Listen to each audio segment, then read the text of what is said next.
es un poco cambiar la estructura del gobierno. Y yo creo que tenemos que cambiar el chip. Tenemos que cambiar el chip y tenemos que empezar de alguna forma haciendo algo. Pues como movimiento antisistema, como todo ello, lo que sea. Tenemos que partir de que no podemos quedarnos haciendo lo mismo que están haciendo todos, porque seguramente que como estas reuniones hay muchas... bueno, muchas no, pero hay... Si es que están dando cosas que para mí son ideas fuerza. Sí, pero... Descentralización, orientación, reorientación de los pantanos, tal. Son ideas fuerza. Y a partir de ahí pero yo creo que lo hay que desarrollar. Es poner los materiales encima de la mesa y ahora después analizarlos. Por eso. Y luego hacer sacar Por eso, unas pero estamos dando una conclusiones. serie Estamos poniendo- de ideas fuerza. No, porque yo digo materiales porque como yo en la colección ponemos los materiales encima de la mesa y empezamos a analizar material por material. Claro. Y después hacemos un informe de esos materiales. Yo creo que ahora mismo lo que tenemos es esto. Hemos puesto todos los materiales encima de la mesa y ahora empezamos a analizar pieza a pieza y luego... cómo se hace, claro, cómo se aborda, que es lo que yo decía, cómo se aborda, y qué medios vamos a tener. Una conclusión final de cada tema, sino de ahora mismo estamos haciendo una exposición y luego después ya en el debate al final sacaremos unas conclusiones. Sí. Es lo que yo pienso, vamos. Y una de las conclusiones necesarias debe ser en cómo vamos a extender. A mí me parece que este movimiento de búsqueda es fundamental y es el camino. Hay que extenderlo por toda España, a todos los colectivos, y llegar a tener una confluencia de varias conferencias de búsqueda en un... Pero para extenderlo tenemos que tener algo claro para exponer y que nos puedan expresar. Bueno, Si puede ampliar, nada es cerrado. O sea, lo que está claro es que nada es cerrado y nada tiene que ser eterno. O sea, todo tenemos que estar siempre con los ojos abiertos y abiertos y para recoger todo lo que nos venga trayendo otras personas, que nosotros no somos aquí. Claro, no tenemos la verdad absoluta. Yo creo que nadie tiene la verdad absoluta. Te decía, conexión con otras conferencias de búsqueda del Estado y construir. De una reunión de 2 horas tendríamos que sacar 4 puntos en un documento. Vamos a hablar. Pero en 4 puntos están en el tiempo. No hagáis solo tú en particular. Violeta de manera especial, pero no solo Violeta, como prisa. Y yo creo que lo que está demostrando esta tarde, o esta mañana, ya ayer por la tarde, es que existimos gente de diversos lugares. Lo hemos dicho muy bien en la presentación, cada uno, aquí hay gente de Podemos, gente del PSOE, gente que no está en ningún sitio, compañeros que están prácticamente contra todos los partidos. Estamos de todas partes y estamos hablando todos. No hay líderes. Yo me aprovecho un poco porque he sido convocante, pero no hay líderes. Ojo, porque si queremos tener prisa, Violeta, si queremos tener prisa, o el propio Miguel, que también en algún momento lo ha dicho casi, lo de no teorizar demasiado tarde. Si después de lo que estamos viviendo, tenemos prisa, a lo mejor rompemos lo más interesante de lo que hasta ahora hemos hecho. Yo no hablaba de prisa, sino de concreciones. Pero concretar demasiado, después de lo que habéis dicho, de concretar demasiado, ya es tener prisa. Porque claro, concretar, ¿qué hacemos con los pantanos para los que habéis llegado tarde? Por favor, Miguel, que es un segundo. Y esto me interesa mucho con Ramiro ya aquí presente.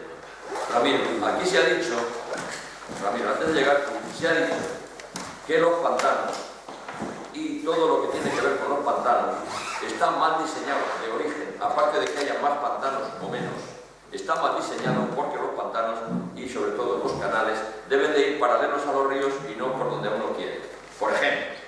Pero claro, imaginar lo que significa, me estoy agarrando a eso en concreto, para decir, concretemos que queremos cambiar todos los ramales de agua de España de sitio. Compañeros, es que solamente concretar eso exige primero un montón de concreciones. Porque a ver tú cómo le explicas a mi nieta que es que ahora ya esto de los pantanos que le permiten a ella dar aquí y el agua se le sale por allí, ¿está claro lo que estoy diciendo? Por lo tanto, no podemos tener prisa, ni en concretar, ni... Lo que tenemos que tener prisa, en cambio sí, yo creo, es en la extensión y que no se nos repita, y con esto nos vamos a tomar el café, que no se nos repita. O sea, yo ahora estoy triste porque no está aquí Bozano, por ejemplo, y porque no está aquí Olivier, a pesar de todas las contradicciones. Yo estoy triste, en la medida que yo haya tenido culpa de que estas dos personas en concreto no estén aquí hoy. Por lo tanto, de aquí en adelante, porque son los inventores de la conferencia de búsqueda. De aquí en adelante, ¿qué tenemos que tener? Yo creo, como prisa, puestos a concretar. Hemos de ver que no nos perdamos por el camino los que ya estamos y que sepamos cómo extendemos esta idea maravillosa que se le ocurrió a Gozar. Eso es lo que tenía que decir antes de irnos a tomar café, si os parece. ¿Cómo funciona ahora? En la parte sociopolítica, Villalpando y sus alrededores. Yo no tenía ni idea ni de cómo se organizaba el Partido Socialista. Sí, por si quieres hablar. Entonces, yo no sabía nada de cómo era de verdad la red. Y para entonces yo era una persona mayor, se supone que había estudiado, se supone que sabía cosas. Pero, por ejemplo, entre otras cosas que no sabía yo, es que la organización de base del Partido Comunista, donde yo había militado, se llamaba Radio. Eso de que la organización de base se llamaba Radio, se lo debo, entre otras cosas, a Agapito. Además de eso, lógicamente, y a mí ese día se me cayó todo al suelo, porque claro, mis camaradas, los que me habían cobrado la cuota, en fin, yo había sido concejal con el PC en Alcalá de Henares, pues nadie me había contado aquello del Radio Comunista. Luego fui comprobando que es que muchas personas no sabían lo que era el Radio Comunista. Eso en el plano, digamos, más teórico, más histórico, que no se sepa cómo se llama la organización de base del partido que quería cambiar el mundo, ya es grave, me parece a mí, para la humanidad. Pero además de eso, pues aprendí cosas que ya no me voy a extender, de cómo funcionaban los socialistas, los comunistas, los anarquistas, los demás, en los años anteriores al golpe de Estado. ¿Y qué pasó después? En fin, entonces pues esa es mi relación con él, que le conozco más. Luego después ya pues he venido alguna vez a Villalpando, hemos hablado, hemos intentado incluso en alguna ocasión unirme yo a su blog y demás, luego por falta de tiempo y demás, no esto. Y ahora, cuando he venido aquí, me lo ha recomendado la Mar de Campos, él viene aquí para escucharnos, para participar, para si esto cuajara, incluso a lo mejor incorporarse una vez que nos vea bien, pero además probablemente para hacer un reportaje de lo que vayamos hablando para la Mar de Campos. ¿Es así o no? Bueno, pues por mi parte nada, si tú quieres decir algo, sí, por favor. Si os parece que empiece hablando Agapito, y luego ya el tema va a ser renta básica y empresas democráticas. Una vez que Agapito termine, me pedís palabras, yo tengo ya los números de cada uno y voy tomando nota, para ir dando luego las palabras. Agapito, cuando quieras. Quiero ser sintético y telegráfico. Mis libros, el último, Otra historia de la villa, que ese no sé si lo conoces, en la otra historia de la villa, en la Villa Mariana por excelencia, donde somos los primeros en el voto concepcionista, bla bla bla bla bla bla bla bla bla, pues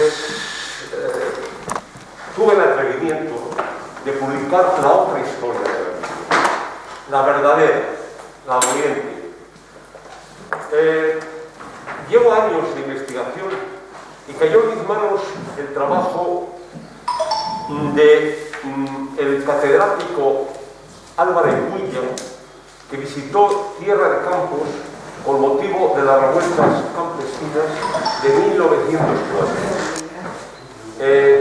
La situación era tan injusta, la situación era de una pobreza y de una injusticia totales. Eso hizo que surgiera un movimiento espontáneo de los que ya no podían más. Eso está reflejado en la otra historia de la villa. Luego, además de eso, reedité lo de las víctimas de la guerra civil. Se había votado la edición. Otro atrevimiento que me costó la herencia de una tía de mi mujer muy de derecha. Cuando publiqué Víctimas de la Guerra Civil en Villalpando, pues fue un atrevimiento porque todavía había muchas personas protagonistas de la contienda. Colaboré con los de la memoria histórica porque rescaté del olvido, gracias a un trabajo de investigación, a las víctimas de la represión en Villalpando. Di noticias que ni los familiares tenían y bueno, la herencia que le aproveche. Y bien, ese ha sido mi compromiso, que pues soy un poco la oveja negra en medio del concepcionismo ese de Villalpando y su tierra gloriosa, de rodillas al pie de su altar. Bueno, muy brevemente, ya termino.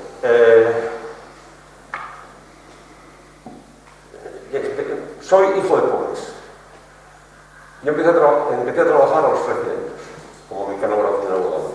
Y aquel hombre me pagó los estudios, estudió por libro, y he sido maestro. Siempre preocupado por el maestro del pueblo y siempre preocupado por la problemática rural. Y bueno, pues aquí estoy. Ya, una breve aclaración nada más, una puntualización en cuanto a lo del radio comunista. En Villalpando se funda el segundo radio comunista de la provincia de Zamora. Solo había uno en Zamora, otro en Toro y el de Villalpando. El de Villalpando lo preside Salvador Luna. Ya termino. El de Villalpando lo preside Salvador Luna Allende, un obrero del campo. Tengo íntima amistad con sus nietos. Nadie quería encabezar la candidatura al Congreso de los Diputados por el Partido Comunista en las elecciones del año 1933. Nadie se atrevía, porque todos temían la represalia de los amos. ¿Perdón, de qué año? Salvador Luna se atreve. Año 33. Sí, en el 33 es cuando concurre por primera vez el Partido Comunista a las elecciones. En las elecciones del 31 es la conjunción republicano-socialista, que lo que aglutina es el republicanismo, pero ahí están republicanos de derechas, de centro y de izquierda, en la conjunción republicano-socialista. En esa coalición, un dato histórico pequeño, en esa coalición no entran los comunistas porque en principio no aceptan la República Burguesa, y en esa coalición no entran tampoco los anarquistas. Bien, el Salvador Luna encabezó la candidatura al Congreso de los Diputados por la provincia de Zamora del Partido Comunista. Eso le costó la vida. La vida. Y bueno, de momento ya Lo mataron. esa es mi presentación. Déjame decir una cosa, Lo detuvieron el 28 de agosto en Villalpando hay víctimas de la represión 28. Una fosa allí. En una fosa, ya se sacaron. No. El sistema de Villalpando era, los denunciaba, la gente del pueblo no se comprometía, no daba la cara. Se reunían en una casa del pueblo y hacían la lista. Y iba a buscarlo con la Guardia Civil. Luego tengo que daros también, en fin, la historia es que la estoy viviendo, porque he descubierto además que 5 villalpandinos anarquistas, el movimiento anarquista de Villalpando era muy fuerte, que 5 villalpandinos anarquistas toman parte en los sucesos de guerra de Vidasoa, cuando intentan derrocar la dictadura de Primo de Rivera. Y en ese grupo que entra desde Francia hay 5 villalpandinos. Y he conseguido las copias del proceso, o sea, tengo bastante documentación, he conseguido bastante documentación. Bueno, estos anarquistas, los anarquistas hicieron una barriga, casi todas las víctimas fueron anarquistas. Casi todas las víctimas de Villalpando fueron anarquistas. Después hubo algún comunista, 2 o 3 socialistas y uno del partido de mi abuelo, que era el Partido Republicano Radical Socialista de Marcelino Domingo. Esas fueron las víctimas de la represión en Villalpando. Déjame añadir una pequeña cosa. Disculpen una pregunta. ¿Estos libros se pueden conseguir o están ya los libros? Que si se pueden conseguir los libros. Dos cosas. Iba a decir eso. Vamos a ver. Iba a pedir que me dejarais decir 2 cosas. Una, anticipándote a tu pregunta, antes de que se vaya, nos dirá el blog que tiene, donde tenéis información directa con él, pero además donde están los libros y demás. Esa era una primera cuestión que quería decir. Otra, repito lo que ya he dicho antes. ¿Me estás oyendo más o menos? Sí, te estoy oyendo perfectamente. Bien. Lo que ya he dicho antes. Te oigo perfectamente. Vale, muy bien. Lo que he dicho antes, repito. Agapito es un historiador vivo y además muy serio, que cada cosa que dice tiene, ya lo ha dicho él mismo, pero que sepáis que yo que he contrastado desde otro punto de vista, porque yo no soy historiador ni investigador, cada cosa que dice tiene varias fuentes que confirman lo que está diciendo. Repito, leer sus libros para entender desde Villalpando, quiero decir, no desde Suecia, desde Villalpando, lo que pasó antes y después del golpe de Estado es fundamental, porque su nivel de compromiso, esto que ha dicho de Salvador Luna, en ese pueblo, que encima Villalpando es un pueblo menos conocido de lo que parece, y por lo tanto, yo mismo que nací en el pueblo de al lado, que es Quintanilla del Monte, no yo, mi abuelo nació en Quintanilla y yo en Santa Eufemia, que está al lado, no sabía nada, ni siquiera mi abuelo Marcelino, que era uno de los que él encuentra, uno más, de los, un anarquista de Quintanilla del Monte, seguro que él lo tiene controlado, era primo hermano de mi abuelo. Entonces, ni yo, que era primo hermano de ese anarquista, al que a punto, le volvieron sordo a hostias, a ese anarquista de mi pueblo, primo hermano de mi abuelo, lo volvieron sordo a hostias, y su único delito es que iba a los mítines que organizaba mi abuelo,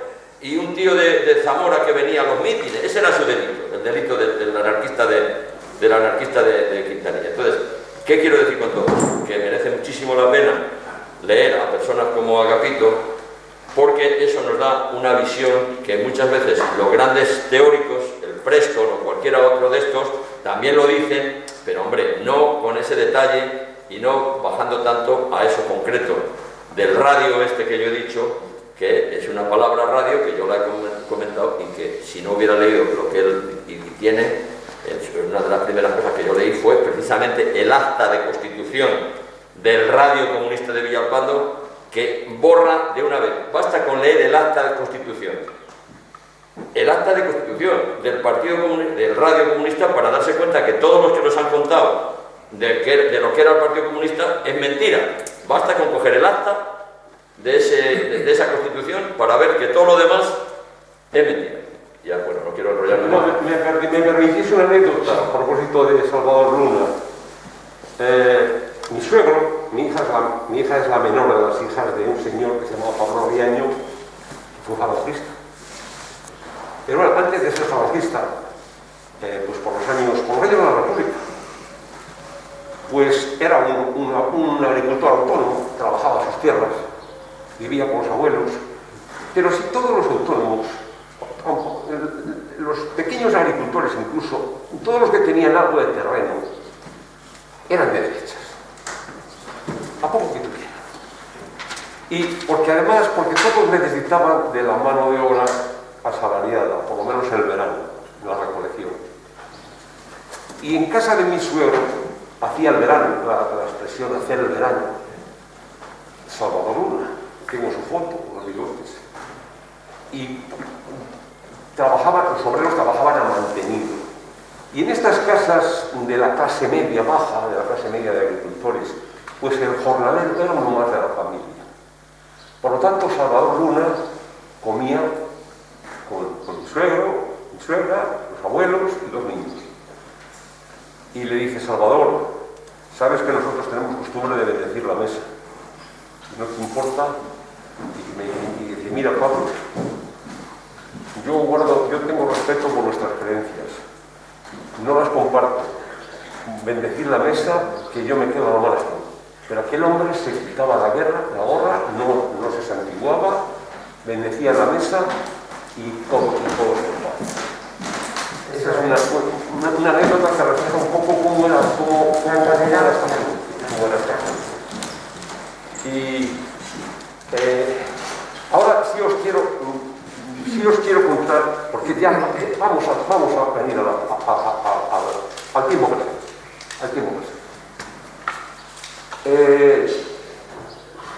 En Villalpando, a Villalpando no llegó la democracia. Durante 28 años tuvimos una señora, 28 años, los primeros 28 años de democracia. Tuvimos a una señora, yo no sabía, a mí me ofrecieron encabezar alguna lista de la señora, en fin, no voy a saltar mucha historia, porque bueno, lo cierto es que esta señora hace de la política su medio de vida, en un pueblo de 1.800 habitantes entonces. Hace de la política su medio de vida, pero su medio de vida a lo grande.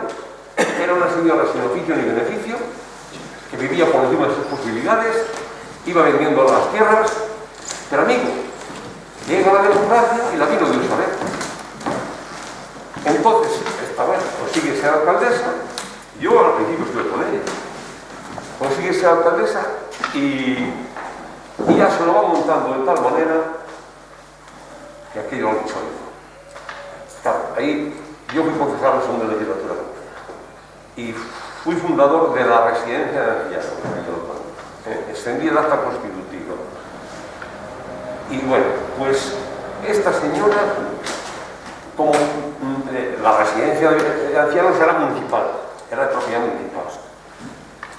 Y al principio funcionó como tal, pero luego las monjas que vinieron la quisieron desligar del ayuntamiento, para lo cual quedaron un patronato.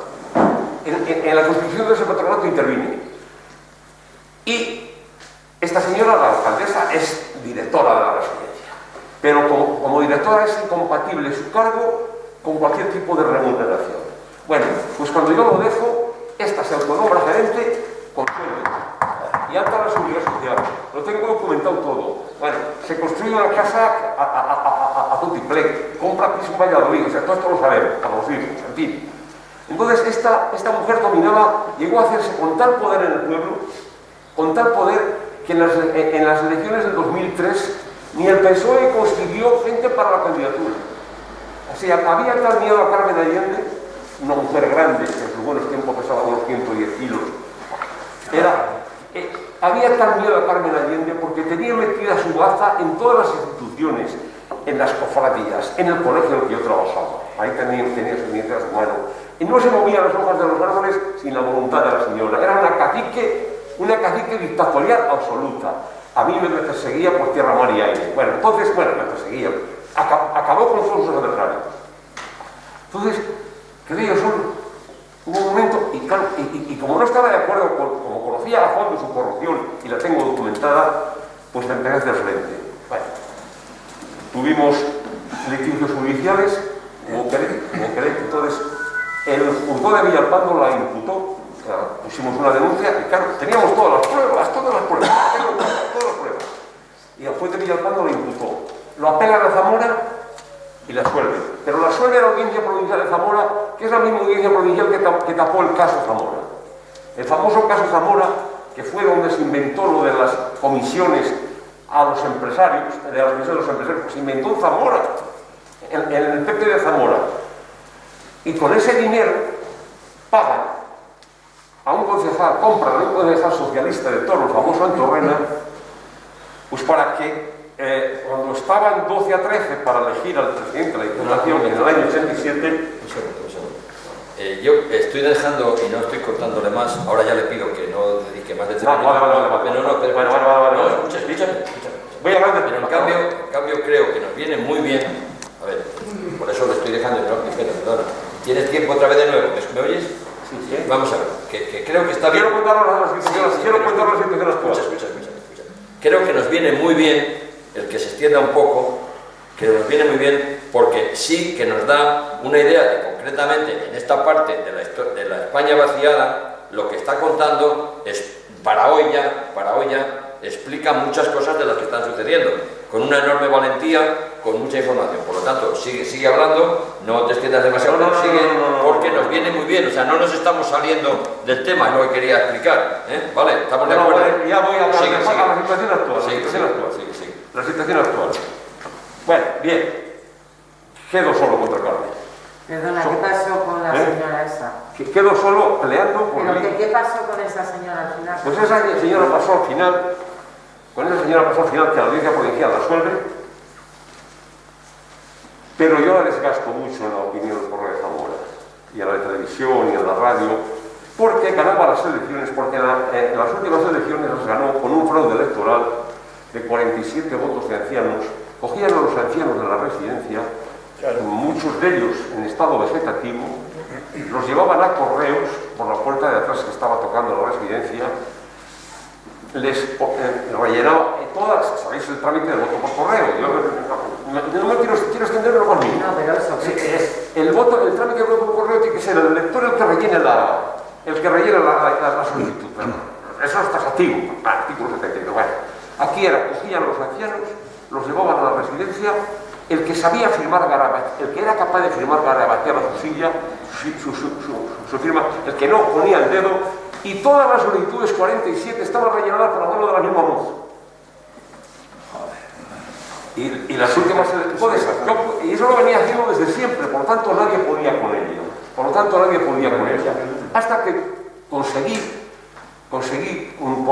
ayudado por un grupo familiar, pues presentar una candidatura, que la presentamos por la Unión del Pueblo Zamorano. Y esa candidatura no ganó en el 2003 por el fraude electoral. Pero denuncié el fraude electoral y a la vez siguiente también lo tapó una jueza de Villalpando, que es la mujer de Óscar Puente, actual alcalde de Valladolid. Esa estuvo de jueza en Villalpando. Laura Soria Velasco. Esa 2 años tardó en decidir en el asunto. Y al final, bueno, para que voy a contar. Bueno, pero aquello no prosperó, aquella denuncia, pero fue suficiente para que a la vez siguiente, en el 2007, a los ancianos se les quitaron ya las ganas de votar por correo. Porque en el 2004, en las generales, yo fui secretario del PSOE y ya. Bueno, total, conseguimos acabar con la señora. Pero ¿cuál es mi error? Que es dentro igual. Pues mi error es confiar en un cuñado. Claro, yo no quería saber. Y mi error fue confiar en un cuñado que se ofreció, que tenía muchas ganas, un hombre jubilado. Y este es un mediocre que en su vida laboral no pasó de almacenero, pero lo ha venido a saber con lo de ser alcalde de Villalpando. Pero claro, como es un mediocre, ha estado siempre en las manos de otro señor que era listo, que era Antonio Boyano, un señor que tenía una explotación ganadera sin legalizar. Y bueno, pues claro, inevitablemente mi blog, pues sí, que no, tampoco es que yo me desbarrara nada, pero pasamos de una cacique autoritaria a otro cacique autoritario, el Antonio Boyano, con el agravante de que me debían a mí la alcaldía. Bueno, todo ese proceso terminó en un proceso judicial de años por calumnias, ofensas a la honor. Y una jueza de Villalpando me condenó contra toda evidencia, un caso clarísimo de prevaricación. Apelamos a la audiencia y quiero la vuelta a la sentencia. Apeló al Supremo y confirmaron la sentencia de la audiencia con costas, imponiendo las costas de abogado y procurador. Ese hombre tenía una explotación ganadera, de bravo y de carne, sin legalizar, no tenía ni un solo papel. Y además construye una plaza de tiendas con una autorización sin memoria ni nada para colocación de cercados y corraletes. Bueno, eso pues claro, yo lo conté en el blog. Entonces, claro, vienen a por mí. Bueno, y terminó de esa manera. Pues el Antonio Boyano ese ha desaparecido. Luego, es que he tenido la desgracia de pelear contra las fuerzas vivas del pueblo. Termino rápido. He peleado últimamente contra las fuerzas vivas del pueblo, que eran el sargento de la Guardia Civil. La jueza, otra. Paula Alonso Romero. Y al alcalde. Claro, si era imposible. Entonces, claro, la sentencia del Supremo me ha dado una fuerza moral enorme, porque además lo publican en expansión, me hacen elogios. Denuncié la situación de la jueza ante el Consejo General del Poder Judicial. Esta jueza ha pedido la excedencia. Está excedente. Al sargento lo ha alargado de Villalpando, se ha hecho muy amigo mío. Pero bueno, ahora la situación, ¿cuál es la situación? Pues que hay otro cacique, que es Jesús Toranzo Cepeda, no importa que haya parientes o no. Entonces, como el mediocre de mi cuñado, que tiene 82 años, lo sabe, pues hay otro hombre grande que es de las familias de derechas de toda la vida, nieto de uno de los que hacía las listas. Y bueno, este Jesús Toranzo tiene una subvención de Agri Palomares de 107.000 euros para construir una factoría de procesado de frutos secos. No hay frutos secos. Todavía no hay frutos secos. Creatividad. No hay actividad. Es gerente de Asprosud de Benavente. Todo el cuidado de los jardines de Villalpando lo hace Asprosud, de la empresa de la cual es gerente el teniente alcalde Jesús Toranzo. Ahora mismo está en el territorio. Y además a Jesús Toranzo, que es gerente de Asprosud y tiene sueldo por ello, pues no, dedica su tiempo al ayuntamiento de Villalpando. O sea, esta es la situación. Por supuesto que en las pasadas elecciones perdieron la mayoría los del PP, a pesar de tener se vieron negros para conseguir gente para la candidatura, presionaron a empleados. Bueno, el típico voto cautivo de un pueblo en el que hay 40 y tantos empleados en una residencia, otros 20 que maneja el ayuntamiento del INEM, en fin, el típico voto cautivo, pero aún así la candidatura que recurrió a mí, que fue la de Ciudadanos, conseguí que la habían anulado, pues aún así el PP perdió la mayoría. Lo que pasa que los del PSOE se han ido por los verdes. Y por eso en Villalpando sigue habiendo una situación de pacitismo. Bueno, pues ya veis cómo estamos en la España vaciada. Vale, empezamos ya con el otro tema, el de que estaba previsto, que es renta básica. No, yo quería empezar, pero el profesor del Instituto Libre de Enseñanza en Sierra Pambley, en León, que cuando trataba un tema, cuando daba sus clases, pues en lugar de soltar un rollo, contar cosas, lo que hacía era empezar preguntando. O sea, ¿qué queréis saber sobre este tema? Entonces yo quería abrir una ronda de preguntas, pues para ver qué es lo que realmente interesa y qué es lo que aquí pues puede ser lo que explique más cuál es la función de la renta básica, por qué es posible, por qué es necesaria y por qué ahora más que nunca es imprescindible. Entonces, entender esto pues exige entender vuestras preguntas, no que yo aquí me marque una charla y bueno, pues muy bien, qué bonito y se acabó. Entonces, si queréis, hacemos una ronda de preguntas, sí, y yo paso a contestarlas. Muy bien. Pues luego se debaten, vamos, que esto es propuestas... Empezamos por Victoriano y hacemos una ronda por todos los libros. Victoriano. Vamos a ver,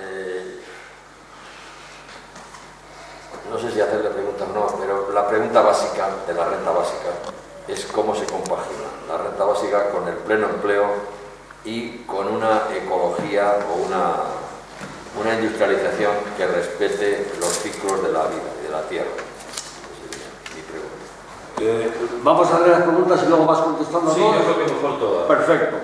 Alex. No, yo conozco bastante del tema, sobre todo porque lo sigo a Ramiro. No creo que yo tenga que preguntar mucho porque lo sigo permanentemente en este tema, con lo cual tengo una idea de lo que es la renta básica bastante conocida ya, vamos. Prefiero que alguien haga una pregunta de algo que yo no conozca, prefiero. Muy bien. Rita. Yo es que no acabo de pillar las diferencias entre las distintas rentas.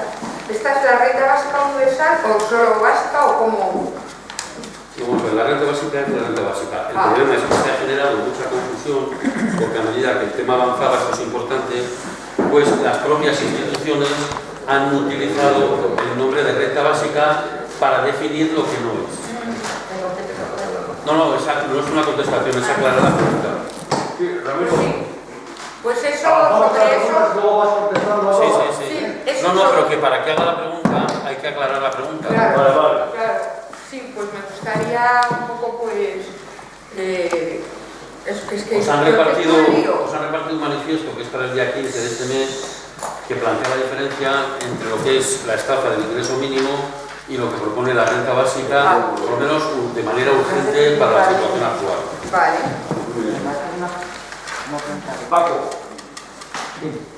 Bueno, yo en realidad tengo dudas porque cuando se habla de renta básica, la gente normal tiende a pensar que es lo que la derecha extrema y la extrema derecha llaman la paguita, ¿no? O sea, para que no trabajen y todo esto. Entonces, aquí hay varios conceptos, ¿no? La renta básica universal, que es de lo que hablaba la compañera Rita ahora, eso es una de las cosas que deberían de de hacerse ya.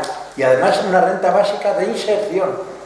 Atención, es que ese es el matiz importante, la inserción de... Haz una pregunta. La pregunta, diferencias entre la renta básica de inserción y la renta... Básica universal. Sí, la otra. Bien. Vas tomando tu nota, ¿no? Sí. Vale, vale. Sí. Lorenzo, perdón, Salvador. Sí, discernir un poco. Yo me parece que la renta básica depende para quién, ¿no? La renta básica, para mí, desde mi punto de vista, debería ser de nacimiento, ¿no? Por los simple hecho de nacer. A las personas, pero hay tres etapas de la vida: hay juventud, niñez, juventud, trabajo y jubilación. Aquellos que no, por las circunstancias que fueran, no la tuvieran, o sea, la primera juventud sería obligatorio para mí desde mi punto de vista. En la última, pues igual, depende de sus circunstancias. Pero en cuanto al trabajo, la etapa de trabajo, yo pongo de 20 a 65 años, ahí no debería haber renta básica. Ahí, desde mi punto de vista, debería haber derechos y deberes. Y la renta básica no es suficiente para mantener a una persona sin el deber de colaborar en la sociedad. No es suficiente y por lo tanto se tendría que, digamos, aumentar, pero con la obligación de prestar servicios a la comunidad. Y esa sería para mí la renta de trabajo. La renta para que nadie se sienta excluido en la sociedad en edad de trabajar. Muy bien. Lorenzo. Sí, lo único que yo quería preguntar es si de dónde estarían los políticos dispuestos a sacar ese dinero para emplear para pagar la renta básica. Más que nada, estarían dispuestos a sacar ese dinero. Vicenta. A ver, yo pienso, la pregunta que te hacer, no sé si es, en la renta básica, a mí yo la interpreto como que la renta que todo ciudadano, como incluso la Constitución lo recoge, que tiene derecho al trabajo, derecho a una vivienda, por tanto, si no le ofrece la sociedad trabajo, pues tendrá que ofrecerle una alternativa para no morir de hambre. O sea, quiero decir que es algo que o una cosa u otra. Es lo que yo interpreto y no sé si eso es lo que realmente la renta básica recoge. No, pero no es eso, ¿eh? Ya, bueno, yo te pregunto, ya. Muy bien. Julio. Yo me preguntaría a ver si entiende que un Estado, ese precio de serlo, debería garantizarle la vida a todos sus ciudadanos, el mínimo vital. Y si el hecho de nacer no conlleva el derecho a recibir una renta de por vida. Y eso además, si piensas, si eso nos haría iguales ya desde que nacemos hasta que morimos, que es otro tema a perseguir, entiendo yo, la igualdad y no la desigualdad que plantean todas estas cosas. Muy bien. Violeta. Sí.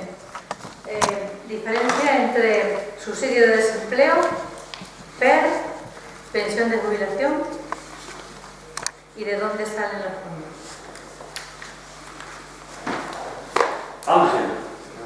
Casi igual que Violeta, de dónde sale el dinero para la renta básica y si no sería mejor invertir en formación, en educación y en empleo para que la gente tenga sus medios para poder salir adelante, más que estar en casa, que la gente se lo toma como me pagan por estar en casa.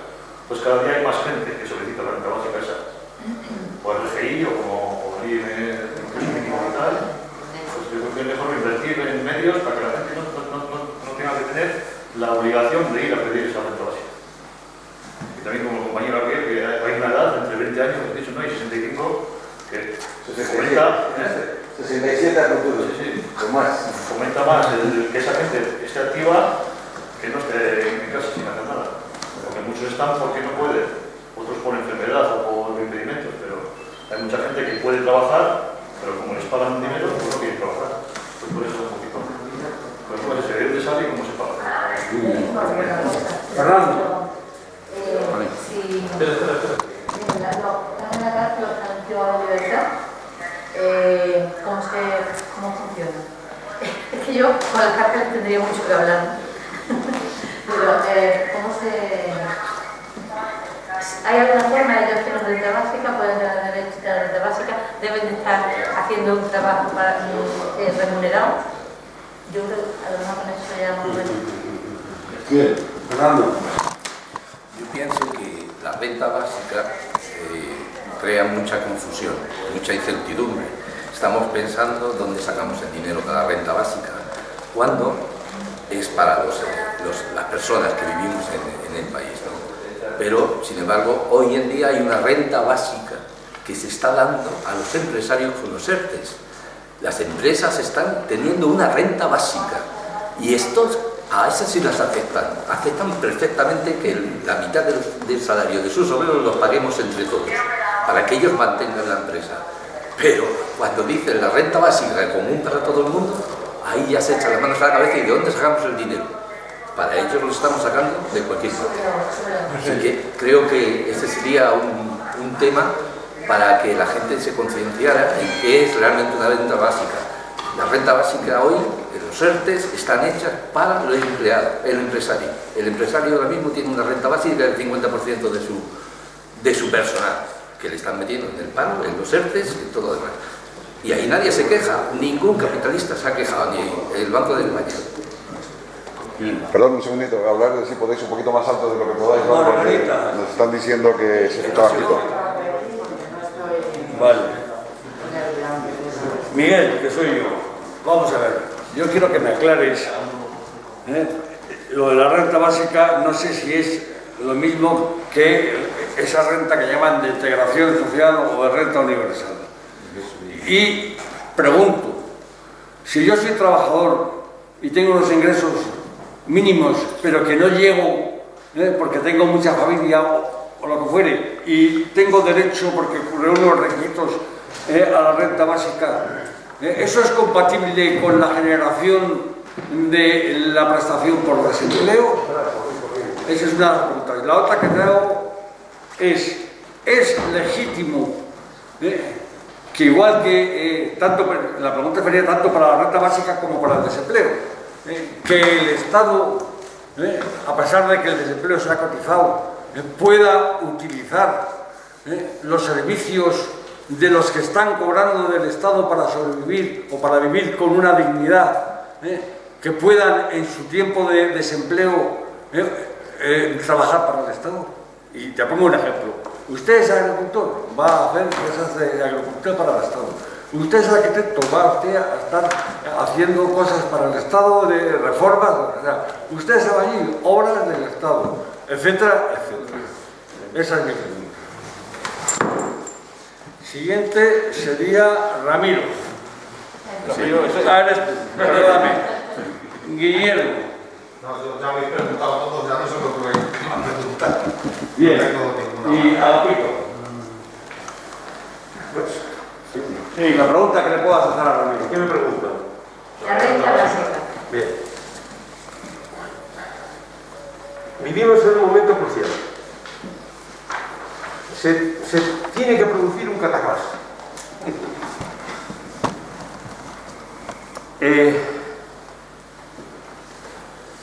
Las aguas que se desbordaron, las aguas del capitalismo que se desbordaron y de la sociedad de consumo tienen que volver a su cauce.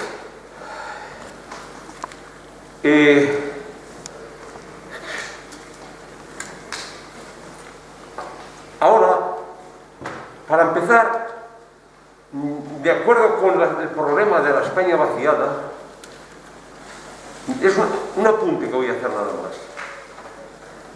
La renta básica universal puede ser una ocasión para fijar población en el medio rural. Solo un apunte en esbozo, porque, en fin, se me ocurren tantas ideas, tantas cosas. Siempre he sido partidario de la iniciativa privada, y de la propiedad, pero respeto a la propiedad siempre que ésta cumpla una función social. Y ahora estamos viviendo la paradoja, la contradicción de desaprovechar unos recursos inmensos que tenemos a los pueblos. Y tenemos un recurso inmenso, que es la vivienda. La vivienda.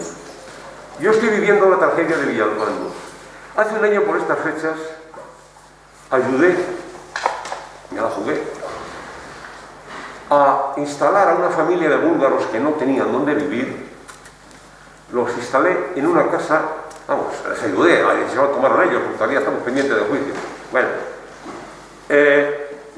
les informé de que esa casa no tenía propiedad, una vivienda que no tenía propiedad.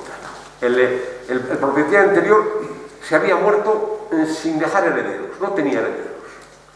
Entonces me informo del abogado y me dice que artículo no sé qué, no hay propiedad privada. Por tanto, si no hay propiedad privada, no hay delito ninguno en ocupar esa vivienda. Sí, el Estado. Eso, ahí sigue una familia numerosa y abundante de búlgaros. Numerosa y abundante de búlgaros. No, pero yo te diría... Vamos, una cuestión muy concreta nada más. Una cuestión muy concreta.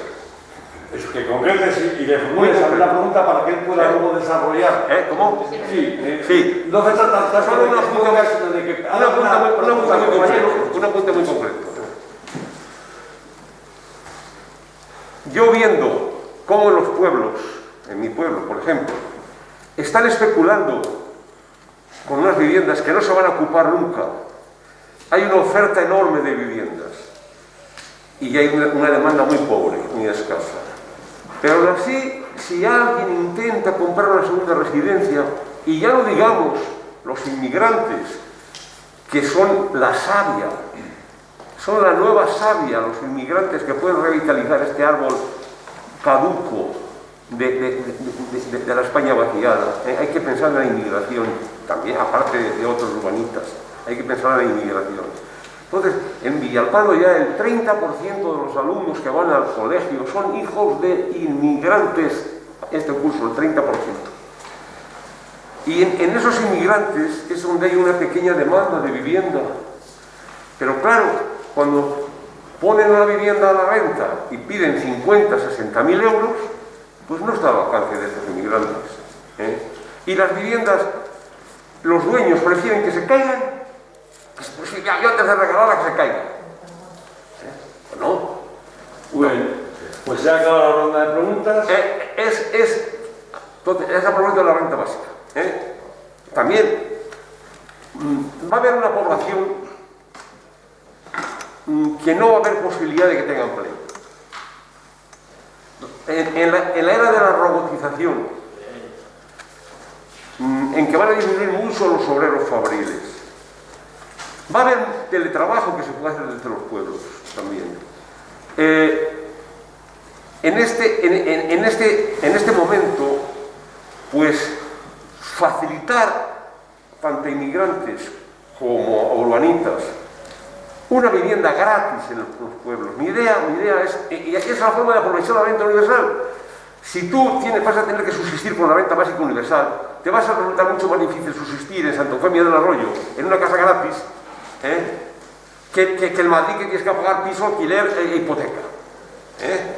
O sea, asocio lo de la renta universal con lo del aprovechamiento de las viviendas que hay vacías en los pueblos. Idea con la que vengo luchando es imponer un impuesto, un aumento del IBI a las viviendas que están completamente deshabitadas. No hay, sin tocar la segunda residencia de los inmigrantes, que los emigraron de aquí.